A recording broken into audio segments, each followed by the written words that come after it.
کا انہیں پتہ نہیں کہ عوام چاہتے کیا ہے. یہ دوسری کہانی ہے. یہ تیسری دوسری ہے. اب تیسری بتانے لگا ہوں. اچھا پہلی آپ نے اچھا ٹھیک ہے. دوسری پہلی میں نے آپ کو بتا دی نا کہ عام سیاسی جماعتیں یہ نظریاتی سیاسی جماعتیں. اب تیسری آپ کو بتانے لگا ٹیکنوکریٹس کی، جس میں معین قریشی صاحب، شوکت عزیز صاحب، حفیظ شیخ صاحب، شوکت عین صاحب جیسے ماہرین آتے ہیں.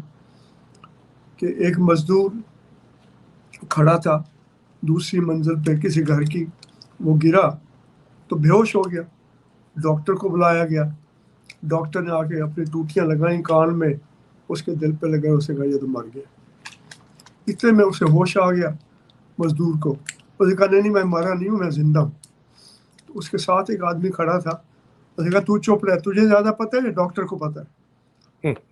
تو یہ وہ ڈاکٹر ہیں یہ ہمارے آج کل کے کاکڑ ڈاکٹر شمشاد اور یہ گیلانی ملانی جو آتے ہیں وہ ہمیشہ اعلان کرتے ہیں کہ یہ معیشت مردہ ہو چکی ہے، ہم ٹھیک جان نکل چکی ہے، اور لوگ پھر کھڑے ہو جاتے ہیں. تو انہیں کہتے ہیں چپ کرو، تمہیں پتہ ہے یہ ٹیکنوکریٹس کو. اور یہ ہمارے ساتھ کھیل کھیلتے رہتے ہیں. اور بائی دا وے باقر صاحب، یہی بات مجھے فوجی کہتے ہیں مہدی تجھے زیادہ پتہ ہے یا عاصم منیر کو زیادہ پتہ ہے، باجوے کو زیادہ پتہ ہے؟ بس میں نے کہا تھا مجھے یہ بتاؤ عام بنگالی کو زیادہ پتہ تھا یا خان کو زیادہ پتہ تھا؟ بالکل. تو یہ کہانیاں ہیں نا. تو چوتھی کہانی ایک بڑی اہم ہے جب آپ جمہوریت کی بات کرتے ہیں، جو میں کہنے کی کوشش کر رہا ہوں بار بار. اور چاہے عمران خان کو بچانا ہے یا دستور کو بچانا ہے یا جمہوری نظام کو بچانا ہے یا عوام کی زندگی کو بہتر بنانا ہے، اس کا ایک بڑا دلچسپ ہے. آپ کو پتہ ہے کہ علم ہے اینتھروپولوجی کا، جو کہ یہ مغرب کے لوگ غیر مغربی معاشروں میں جا کے انسانی رویوں کو سمجھنے کی کوشش کرتے ہیں. لمبا عرصہ اپنے نظریات کے بجائے ان کو دیکھتے ہیں، اس کی بنیاد پر رائے قائم کرتے ہیں. تو انہوں نے تجربہ کرنا تھا. ان کا خیال تھا کہ یہ جو معاشرے ترقی نہیں کر رہے اس لیے کہ یہ لوگ سست ہیں، ان میں مقابلے کی وہ مسابقت کا جوش نہیں ہے، اور اپنی ذات کے لیے آگے بڑھنے کی اس لیے معاشرے پسماندہ ہے. تو انہوں نے ایک پھلوں کی بہت بڑی ٹوکری ایک میدان میں رکھی ایک سرے پہ. دوسرے سرے پہ 15-20 بچے ہائی اسکول کے تھے، 10-15 سال کی عمر کے درمیان. انہیں کہا جی آپ یہاں سے دوڑنا شروع کرو، جو سب سے پہلے پہنچے ہوئے نا اسے پوری ٹوکری مل جائے گی. تو وہ بچوں کوئی نہیں بھاگا، وہ آہستہ آہستہ چلتے رہے اور سارے آخر میں پہنچ گئے وہاں. پھر سب نے بیٹھ کے مل کے کھایا. انہوں نے کہا یہ تم نے کیا کیا؟ انہوں نے کہا مل کے کھائیں گے، بھاگنے کی کیا ضرورت.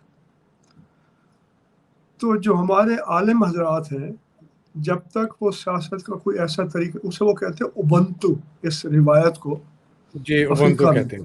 اوبنتو یہاں ہم سانج کہتے ہیں یا سنگت کہتے ہیں. تو جب تک ہم عام لوگوں کو ساتھ لے کر نہیں چلیں گے اس وقت تک ہم کوئی بنیادی تبدیلی نہیں لا سکتے. وکیل عمران خان کے بہت اچھے ہوں گے، پہلے بھی وکیل بہت اچھے آتے رہے، بھٹو صاحب کے بھی وکیل بہت اچھے تھے. لیکن اس لڑائی اگر آپ صرف اسلام آباد میں سپریم کورٹ میں لڑیں گے تو وہ آپ لڑائی جیت نہیں سکتے. ہر گلی میں، محلے میں، یونین کاؤنسل میں، تحصیل میونسپل ایڈمنسٹریشن میں، ڈسٹرکٹ گورنمنٹ میں آپ کو اپنے ہر حق کے لیے لڑنا چاہیے. بنیادی فرق یہ ہے اگر آپ کو اپنے حق کا پتہ ہے اور آپ کو یہ بھی پتہ ہے کہ آپ نے اس حق کے لیے لڑنا کیسے ہے، تو وہ صورتحال ہوگی جیسے امریکہ میں ہوتی ہے. کہ امریکہ میں کوئی بندہ کورین ہے، کوئی چینی ہے، کوئی ساؤتھ ایشین ہے، کوئی ہے، اگر اسے پولیس والا سڑک پہ روکے تو وہ اکڑ کے سینہ تان کے کہتا ہے I am also an American. اسے پتہ ہے کہ امریکہ کے دستور نے اس کو حفاظتیں دی ہوئی ہیں. تو اس کے طور پہ ہمارے ملک میں دستور کی عمل درآمد بہت کمزور ہے، لیکن دستور اور قانون کے اندر اتنی گنجائش ہے لوگوں کے لیے. جب تک وہ چھوٹی چھوٹی لڑائیاں نہیں لڑیں گے، اعتماد حاصل نہیں کریں گے، جی ہم پاکستانی ہیں، ہم ٹیکس دینے والے ہیں، ہمارے ٹیکس سے حکومت چل رہی ہے، اور انہیں جب تک یہ پتہ نہیں ہوگا سرکاری دفتروں میں، تھانے میں، کچہری میں کس طریقے سے اپنا حق لینا ہے، اس وقت تک وہ ایسی قوت نہیں بن سکتے کہ جس سے حکومت کے لیے پریشانی ہو کہ اچھا اگر ادھر یہ ہم سے جی ہاں ایک منٹ رکیں، یہ بڑی زبردست بات چل رہی ہے اور اسی کو آگے لے کے چلیں گے. میں آپ کو ایک شارٹ ٹرم آبجیکٹیوز شیئر کرنا چاہتا ہوں. شارٹ جی ٹرم جی آبجیکٹیو ہے ریجیم چینج کے، کہ یہ جو اس وقت ٹولہ بیٹھا ہوا ہے، جی فوجی جی ٹولہ، عاصم منیر کے ساتھ ساری طاقت ہے، اور اس نے آگے اپنے وہ نااہل قسم کے ٹیکنوکریٹ، وہی ڈاکٹر جس نے کہا تھا مزدور مر گیا، وہ بٹھائے. پہلا ہے کہ جی اس کو تبدیل کرنا ہے.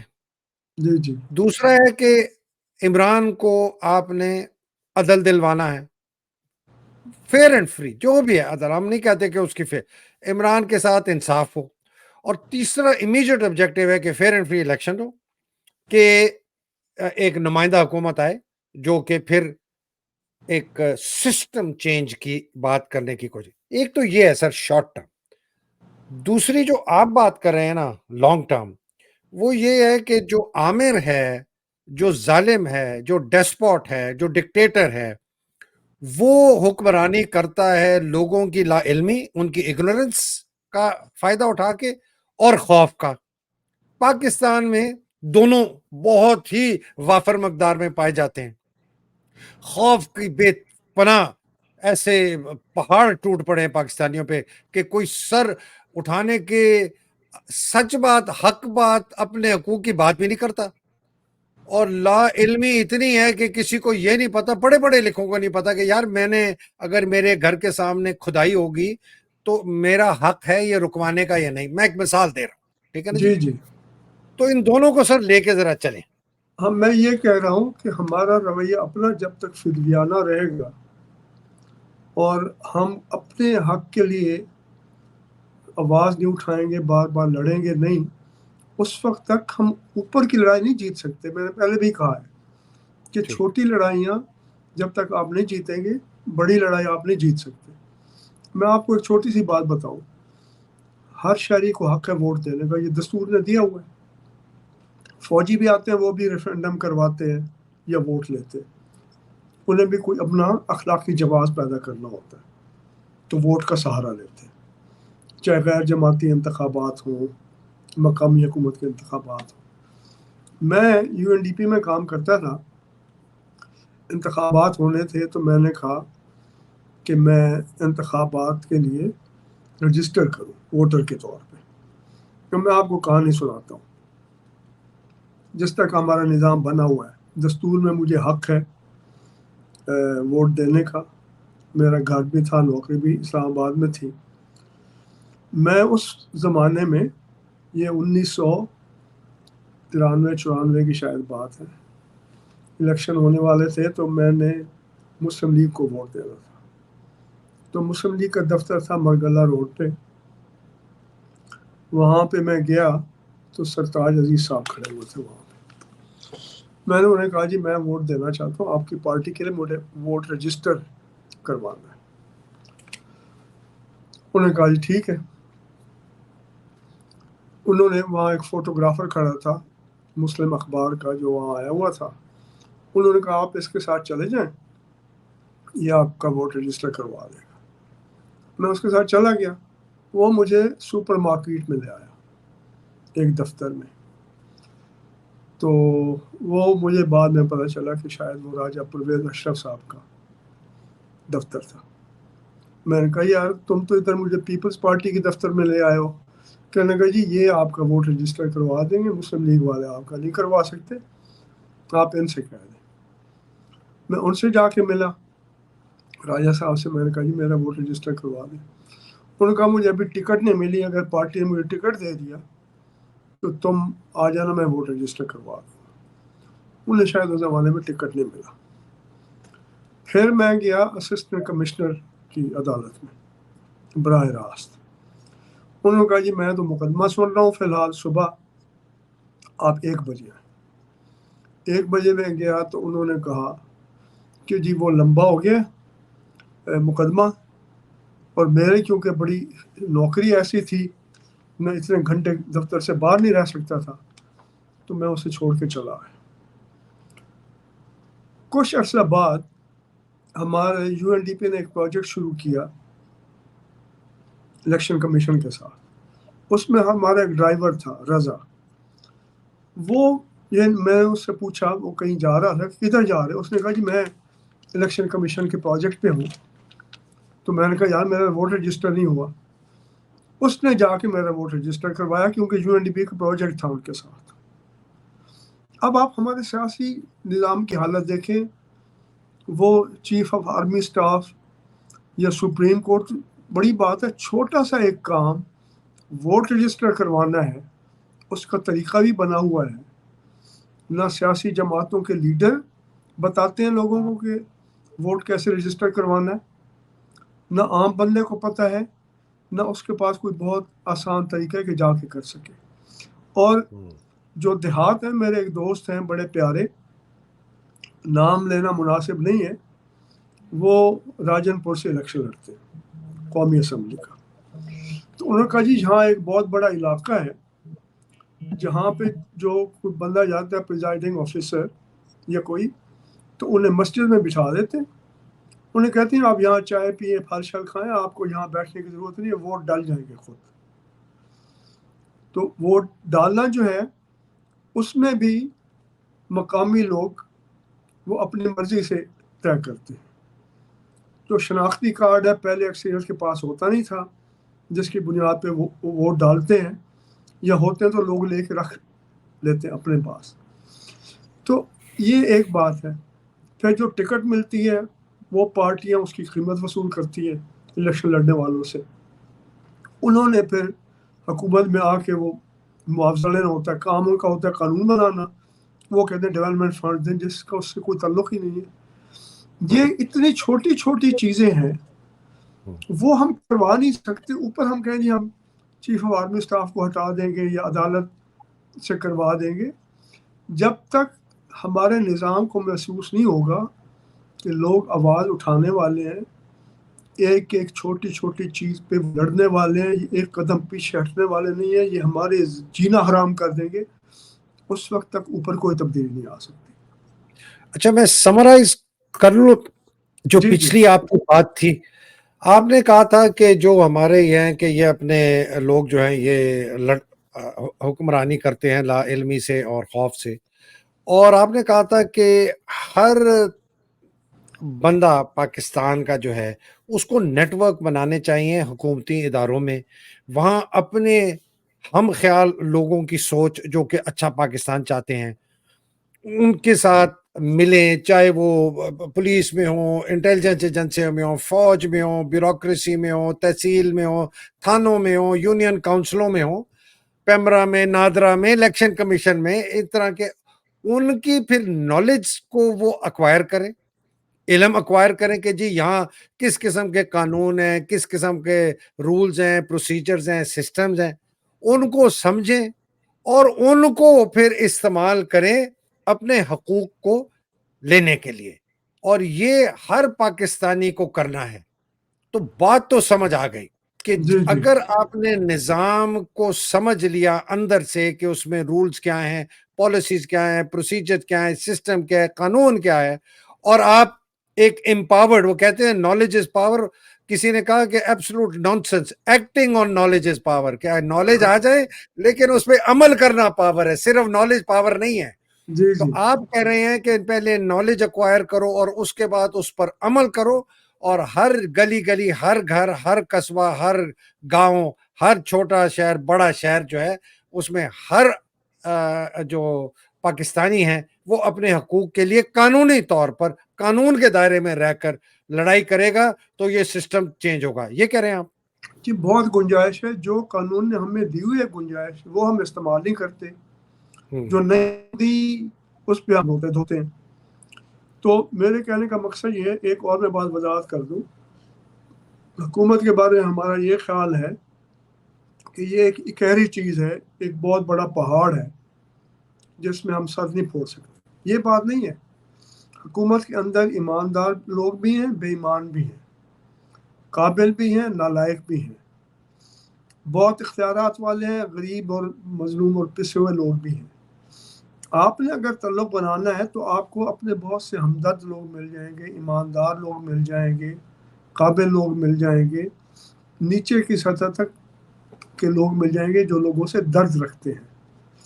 تو ہم نے پہلے ان سے جا کے تعلق بنانا ہے جو لوگ درد رکھتے ہیں، جو ہماری بات سے اتفاق کرتے ہیں. لیکن جو طاقتور لوگ ہیں، جو چلاک لوگ ہیں، وہ مافیا ہیں، وہ آپس میں متحد ہیں. جو غریب ایماندار آدمی ہوتا ہے نا، وہ جاتا ہے اپنا کام کرتا ہے، گوشہ نشین ہو کے گھر بیٹھ جاتا ہے، انہیں نیٹ ورکنگ کی ضرورت نہیں ہوتی. لیکن اگر وہ لڑائی لڑیں تو ہم چاہتے ہیں کہ وہ اکیلا آدمی سارا بوجھ اٹھا لے اور فائدہ ہم سب کو ملے. ایسا نہیں ہو سکتا. اگر ہم چاہتے ہیں کہ حکومت کے اندر لوگ لڑائی میں ہمارے ساتھ کھڑے ہوں تو ہمیں بھی ہمت کرنی چاہیے، ہم بھی اکٹھے ہو کے منظم ہو کے ان کے ساتھ جائیں، ان کے پیچھے کھڑے. وہ میں مطلب جب تھا یو این ڈی پی میں اور پھر میں نے چھوڑا، میں اختر حمید خان ریسورس سینٹر میں تھا. گورنمنٹ میں ہمارے لوگ تھے بہت اعلیٰ منصب پہ، سیکرٹری یا اس کے عہد سے کم. انہوں نے کوئی بات کرنی ہوتی اسٹینڈنگ کمیٹی میں، ان بیچاروں کو اب وہاں پہ سیاستدان سنگھ پھنسا کے بیٹھ جاتے تھے. تو مجھے کئی دفعہ انہوں نے کہا کہ یار آپ آئیں اسٹینڈنگ کمیٹی میں اور کچھ ماہرین کو لے کے آئیں، آپ یہاں پہ آواز اٹھائیں تاکہ ہمیں وزن پڑے ہماری بات میں، ہم ان کو قائل کرنے کے قابل ہوں. تو حکومت میں جو ایماندار لوگ ہیں، قابل لوگ ہیں، دردمند لوگ ہیں، جب تک لوگ منظم نہیں ہوں گے، وہ قوت جو ان کے حق میں موجود ہے اس سے کام لے کے وہ اپنے حق حاصل نہیں کر سکتے. مفت کی جیسے انگریزی میں کہتے ہیں کہ there is no such thing as a free lunch. تو مفت کی ضیافت کہیں نہیں ملے گی. لوگوں کو منظم ہونا پڑے گا اور کسی چیز کو یہ چھوڑ کے نہیں کہ نہیں یہ ہو جائے گی. جہاں پہ ناحق بات ہوتی ہے وہاں پہ کھڑے ہوں. ایک بنیادی اصول یہ ہے کہ جب مدد کی ضرورت ہو تو مدد مانگیں، اس میں شرمندگی محسوس نہ کریں، اس میں خوف محسوس نہ کریں، جھجک. اور اچھا جب کوئی مدد مانگے تو مدد دیں. اگر آپ ان دو اصولوں پہ چلیں گے کہ مدد مانگیں گے اور مدد دیں گے تو آپ عوام کی ایک قوت کا نظام قائم کریں گے جس کو اوپر سے اب ہم الزام ڈال دیں چیف آف آرمی اسٹاف پہ تو باقی ساری نیچے قوم کیوں وہ سجدہ ریز ہو گئی ہے. وہ تو کھڑے ہو سکتے ہیں. تو ہم جہاں جہاں پہ موجود ہیں وہ ذمہ داری ہم پہ ہے.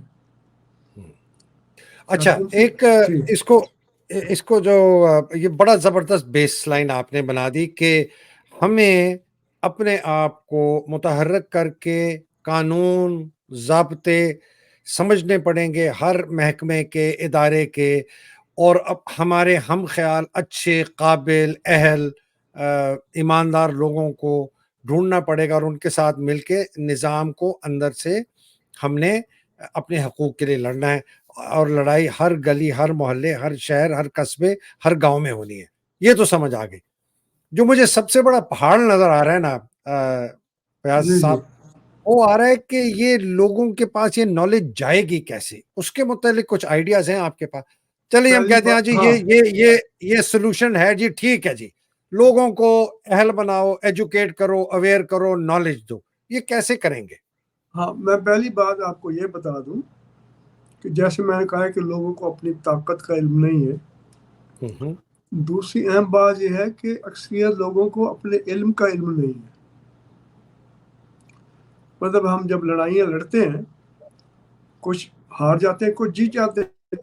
جی میں نے ووٹ رجسٹر کروانے کی کوشش کی، میں تقریباً ناکام ہو گیا تھا. جی بہت سے لوگ ہیں جنہوں نے کامیابی سے رجسٹر کروا لیا ہوگا. تو جی ناکامی اور کامیابی دونوں کی کہانی ہے. تو ہمارے ملک میں ہوں جو لوگ کامیاب ہوئے اپنی لڑائیوں میں وہ ہمارے استاد ہیں، ہوں اور ان کو اپنے تجربے کو ایک علم کی شکل میں تبدیل کرنا چاہیے دوسرے لوگوں کو سکھانے کے لیے. یہ بتائیں کیسے، پھر ہم ہاں اگلے نشست میں ہاں ہم اس کو ذرا ڈیٹیل میں ڈسکس کریں گے. ہاں کوئی علم آئیڈیا اس ہے لیے آپ کے دماغ جی میں؟ ہاں مطلب علم ضروری نہیں کہ ایک کتاب کی شکل میں ہو، ایک مضمون کی شکل میں ہو. آپ 10 منٹ کے ایک لیکچر کی شکل میں بھی وہ علم ہو سکتا ہے کہ آپ بتا سکتے ہیں کہ جناب یہ مسئلہ مجھے پیش آیا تھا، اس مسئلے کو میں نے ایسے حل کیا. لوگ پھر آپ سے پوچھیں گے کہ یار یہ کیسے ہو گیا. یہ جو علم ہے انٹیپڈ علم، انہارویسٹڈ نالج ہے، جو علم موجود ہے لیکن اسے ہم نے باہر نہیں نکالا. میرے ایک بڑا وسیع عمومی مشورہ یہ ہے کہ ہمیں ایک اس طرح کا کالج یا یونیورسٹی قائم کرنے کی ضرورت ہے جسے ہم کہتے ہیں ڈیولپمنٹ پریکٹس یا ڈیموکریسی پریکٹس. یہ کتابی علم نہیں ہوگا، یہ عمل کا علم ہوگا. اسے کشید کر کے لوگوں تک پہنچانا ضروری ہے. وہ موجود ہے. بدقسمتی یہ اس علم کو کوئی ایسا ادارہ نہیں بنا جو اس علم رکھنے والوں کو بلائے اور انہیں موقع دے کہ وہ اس علم کو دوسروں تک پہنچا سکے. اچھا، میں اس کا تھوڑا سا، چونکہ میں بھی 25-30 سال سے ٹریننگ کر رہا ہوں، آپ بھی کر رہے ہیں.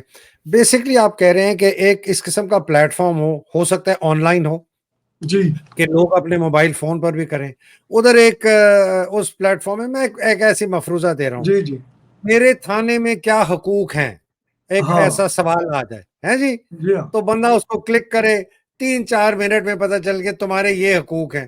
اگر میرے خلاف FIR رجسٹر ہوئی اور میں گلٹی نہیں ہوں، مجھے کیا کرنا چاہیے، مثال کے طور پر. اچھا جی، میرے گاؤں کے اندر گندا پانی کھڑا ہو جاتا ہے، اس کو صاف کرانے کا کیا طریقہ ہے قانونی، یہ کہہ رہے ہیں آپ. بالکل یہ ہے. لوگ چھوٹی چھوٹی کہانیاں بھی بنا سکتے ہیں. فیاض بھائی، یہ اگر ہو گیا اور ہم نے اس قسم کا کوئی ایک پلیٹ فارم بنا لیا جہاں پر جو عام شہری کے مسائل ہیں اور اس کو حقوق کا مل جائے، اور پھر لوگ اپنے تجربے بھی لا کے وہاں لکھیں کہ جی میرے ساتھ یہ ہوا، میں نے اس کو اس طرح ڈیل کیا. جی، it's a gold mine of knowledge. ایک خزانہ ہے وسیع جو کہ موجود ہے، جس کی ہمیں خود قدر معلوم نہیں ہے. اس کو دوسرے آگے پیش کریں، یہ جھجک محسوس نہ کریں کہ اس میں کچھ کمی رہ گئی آپ کی کوشش میں. وہ لوگ آپ سے سیکھیں گے، اس میں خود اضافہ کریں گے. لیکن جو عوام کا علم ہے وہ ہے جو عوام کے اپنے تجربے سے انہوں نے اکٹھا کیا ہے، اور وہ بہت قیمتی علم ہے. اس کا یونیورسٹیوں کے استادوں کو پتہ نہیں ہے، اس کو ماہرین کو نہیں پتہ. نہیں جی، آن گراؤنڈ جو بندہ ہے جو جاتا ہے روز پٹواری کے پاس، وہ کہتا ہے میں نے پٹوار والے سے کیسے کیا، وہ رشوت مانگ رہا تھا، میں نے نہیں دی لیکن اس طرح کام کرا دیا، یہ ایک طریقہ ہے تمہارا. اچھا، اس کو نا اگلی نشست تک ابھی چھوڑتے ہیں، لیکن مجھے جو 3-4 میجر اس کے امپلیمنٹیشن سکسیس فیکٹرز میں کہتا ہوں، لوگ تو کہتے ہیں نا پوائنٹ آف فیلیئرز، میں کہتا ہوں نہیں، پوائنٹ آف سکسیس کیا ہے. ایک تو یہ ہے کہ جی یہ جو کانٹینٹ ہے نا، بیکاز ہم ٹرینر ہیں، آپ بھی ٹرینر ہیں، یہ بنائے گا کون. پھر دوسرا یہ ہے، اس کے اب ہم جواب نہیں لیتے، یہ ہم اس کو اگلے میں. پھر دوسرا ہے کہ اس کو بہت انگیجنگ ہونا چاہیے، ملٹی لنگول، پنجابی میں بھی ہو، پشتو میں بھی ہو، سرائکی میں بھی ہو، سندھی میں بھی ہو، بلوچی میں بھی ہو، اور بڑا انگیجنگ ہو، بڑا گیمیفائنگ ٹائپ چیز ہو، اس کے اندر وہ مزاحیہ بھی ہو کہ لوگ اس کو زیادہ لمبا نہ ہو، ہر سوال کا 3-4 منٹ کی چھوٹی چھوٹی ویڈیو سنپٹس ہوں. ٹھیک ہے نا جی. پھر یہ ہے کہ اس کو لوگوں تک اس کی اویئرنیس کیسے ہوگی. جی یہ بن گیا ہے، یہ فیاض باقر صاحب کا پلیٹ فارم ہے جی، یہاں آئیں، آپ کو جو سوال پوچھنا ہے نا حکومتی اداروں کے متعلق، پولیس کے متعلق، رول یہ یہاں آئیں.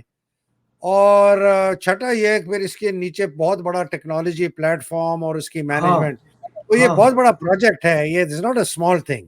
یہ جو پروجیکٹ ہے نا، میں ایک اہم بات آپ کو بتا دوں، کیونکہ میں نے اس کے اوپر کوئی تقریباً 50-60 میں موضوعات تیار کر چکا ہوں جو آپ کو دکھانا چاہتا ہوں. اچھا یہ آپ نے، ٹھیک ہے، چلیے اس پہ پھر لیکن اہم بات یہ ہے، جی بولے، یہ ہے کہ جو لوگ اس وقت واقعی اس ملک میں کچھ تبدیلی چاہتے ہیں، ان میں وکیل بھی ہیں، ان میں اکاؤنٹنٹ بھی ہیں، ان میں اکنامک پلانر بھی ہیں، ان میں پولیس کے لوگ بھی ہیں، ریٹائرڈ لوگ ہیں جنہیں پتہ ہے پولیس کا نظام کیسے چلتا ہے، ان میں اور بہت سارے شعبوں سے تعلق رکھنے والے الیکشن کمیشن کے لوگ بھی ہیں. مطلب آپ کہہ رہے ہیں جو سبجیکٹ میٹر ایکسپرٹس ہیں، جن کو پتہ ہے اپنے شعبوں کے اندر کیا ہوتا ہے. ٹھیک، سیاسی جماعتوں کے لوگ بھی ہیں. ہمارے ملک میں اب ہر کسی کو پتہ ہے کہ جو ٹکٹ لوگ بیچتے ہیں, پیسے دے کے ٹکٹ لیتے ہیں, پھر پیسے وصول کرتے ہیں. ہوتا کیا ہے اس کے بارے میں کوئی نہیں بتاتا کہ جی یہ سارا نظام کیسے چلتا ہے. تو ایسے جو ماہرین بیٹھے ہیں جنہیں ان سب چیزوں کا پتہ ہے, فارمیٹ سیدھا سادہ ہے جیسے ٹیڈ ٹاک کا ہے. آپ کہیں بھائی 10 منٹ ہیں, اچھی طرح سے تیاری کر کے ریہرسل بار بار کر کے تم نے اپنی کہانی 10 منٹ میں سنا دیں. ٹھیک ہے, یہ جو ہے نا کانٹینٹ ڈیلیوری میتھڈالوجی, اس کی ہم بعد میں بات کریں گے, بیکاز اس کے بہت اور بھی زاویے ہیں. ایک لیکچر ہے, ایک گیم ہے, ایک وہ انگیجمنٹ ہے کہ جی ٹھیک ہے نا, پھر اس کے اندر سوال جواب, پھر پوائنٹس دینا, مطلب بہت کچھ ہے کہ لوگ جو ہے اس کے اندر انگیج ہوں اور سننے کے لیے ان میں صلاحیت ہو کہ جی یہ, اور دیکھنے کی اور سمجھنے کی. لیکن لوگوں کو اس کی قدر اس لیے نہیں ہے, جیسے میں نے پہلے آپ کو بتایا, انہوں نے کہا تو چپ رہ, تینوں پتہ ہے یا ڈاکٹر نو زیادہ پتہ ہے کہ جو بندہ, جو بندہ بیچارہ علم رکھتا ہے ہم اسے یہ کہہ کے چپ کروا دیتے ہیں کہ تو ان پڑھ ہے. ان پڑھ ہونے کا مطلب جاہل ہونا نہیں ہے, ان پڑھ ہونے کا مطلب یہ ہے کہ اسے لکھنا پڑھنا نہیں آتا. اس کا یہ مطلب نہیں اس کے پاس علم نہیں ہے, تجربہ نہیں ہے. بالکل صحیح. تو یہ تو بہت زبردست ہو گیا سر. تو اس کو پھر ہم اگلی نشست میں کریں گے, لے کے ذرا تھوڑا سا آپ بھی سوچیں, میں بھی سوچتا ہوں, اور میں لوگوں سے ریکویسٹ کر رہا ہوں جو یہ ابھی سن رہے ہیں, یہ میرے پاس جتنی ریکویسٹ آتی ہیں, ہزاروں آتی ہیں کہ ہم کیا کریں پاکستان کے لیے, ہم کیا کریں. یہ ایک بہت روبسٹ ایک پلان ہے جو فیاض باقر صاحب نے دیا ہے.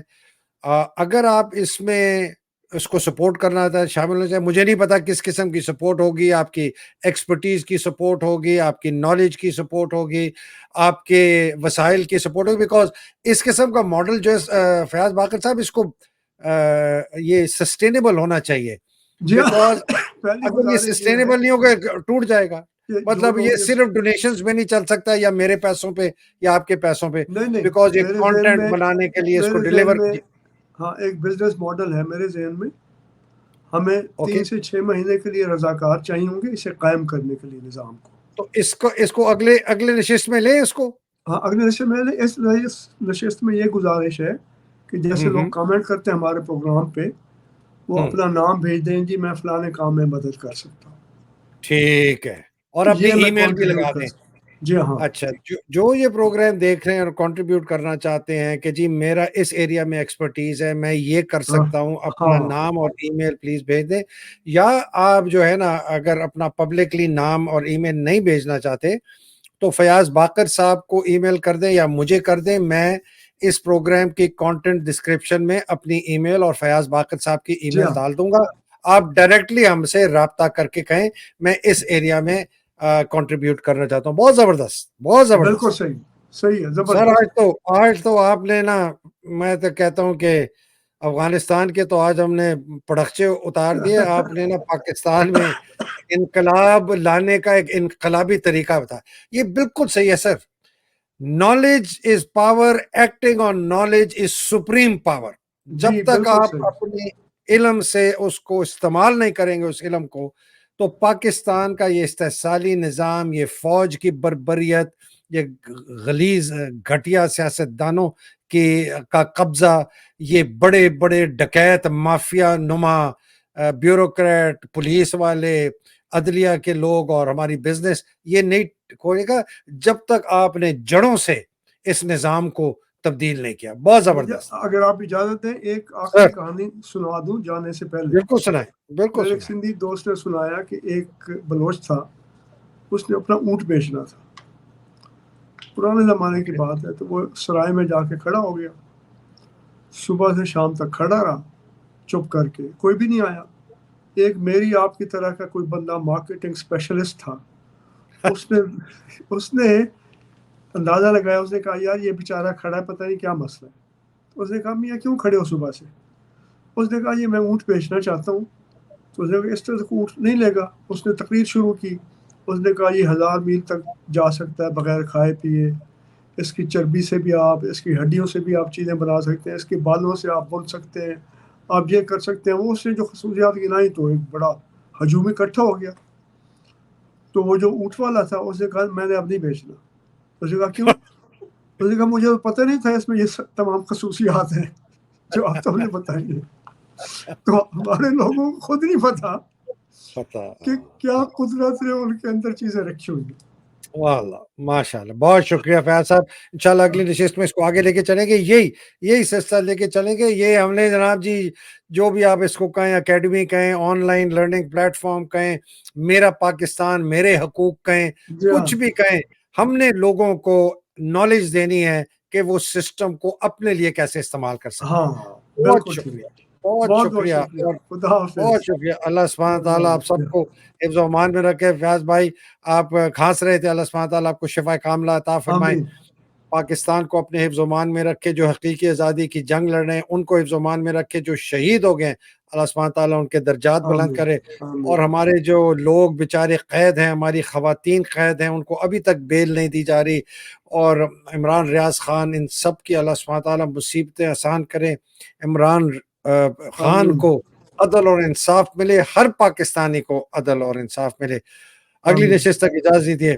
پاکستان زندہ باد, پاکستان پائندہ باد. الہی آمین. السلام علیکم. خدا شکریہ. حافظ. وعلیکم السلام. خدا